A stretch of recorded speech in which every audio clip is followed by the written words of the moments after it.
Salut, le grand oral, ça se prépare et tout commence par l'étape décisive, bien choisir ses questions. Allez, on décortique ça ensemble pour que ce soit simple et efficace. Eh oui, choisir ces questions, c'est bien plus qu'une simple formalité.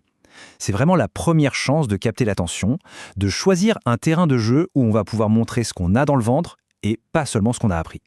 Bon, la règle du jeu elle est claire, il faut arriver avec 2 questions. Le jury n'en choisira qu'une le jour de l'épreuve. Ça veut dire qu'il y a un double travail à faire, c'est sûr, mais c'est aussi une double chance de parler d'un sujet qui nous tient vraiment à cœur. Ok, mais alors, comment on fait pour être sûr que nos questions sont les bonnes? En fait, tout se résume à 3 points clés. D'abord, il faut que ça parte de vos spécialités. C'est la base, le socle de connaissances. Ensuite, il faut que ça ait un lien avec votre projet d'orientation. Ça montre que vous vous projetez, que vous construisez votre avenir. Et enfin, et c'est le plus important, le sujet doit être un tremplin pour une réflexion qui vous est propre. Quelque chose qui va au-delà du simple cours. Voilà, tout est dit ici. C'est vraiment ça, l'esprit du grand oral. Le jury ne teste pas la mémoire, mais la capacité à s'approprier un sujet, à le faire sien et à construire un raisonnement pertinent et personnel. Bon, une fois qu'on a un thème en tête, un sujet qui nous plaît, comment on passe de cette idée un peu vague à une vraie question percutante? C'est là que tout l'art de la problématique entre en jeu. La problématique, c'est vraiment le moteur de votre exposé. Ce n'est pas juste une question à laquelle on répond par oui ou par non.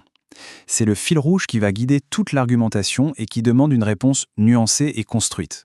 Pour que ce soit plus clair, prenons un exemple concret. Imaginons que le thème choisi soit la consommation engagée. C'est super intéressant, mais c'est immense. Comment on transforme ça en une question précise? Eh bien, on va un peu cuisiner notre sujet. On se demande, de quoi parle-t-on exactement? Qui ça concerne? Pourquoi les gens font ça? Quelles sont les limites, les débats autour de cette idée? C'est en creusant comme ça, en explorant toutes ces pistes, qu'une problématique fine et pertinente va naturellement apparaître. Mais attention, il y a un piège. Le chrono. On n'a que 5 minutes. Une question trop large du type « La consommation peut-elle changer le monde ?» est impossible à traiter, et à l'inverse, une question trop fermée comme « Quelles sont les marques de café équitables ?» n'appelle aucune réflexion. Tout l'enjeu, c'est trouver le juste équilibre. Une question qui ouvre une discussion, mais à laquelle on peut répondre de manière structurée en 5 minutes. Une fois qu'on a une ébauche de questions, on peut se lancer dans la recherche. Mais là aussi, il y a une bonne façon de faire, pour ne pas perdre de temps. L'erreur que beaucoup font, c'est de commencer à lire tout et n'importe quoi sur un sujet sans avoir de questions précises en tête. On se noie vite. La méthode qui marche, c'est de formuler une problématique, même si elle n'est pas définitive, et ensuite de chercher des infos pour y répondre. C'est beaucoup plus efficace. Voilà, maintenant c'est à vous de jouer. La meilleure question, ce n'est pas forcément la plus compliquée. C'est celle qui vous permettra de montrer votre manière de penser, votre personnalité.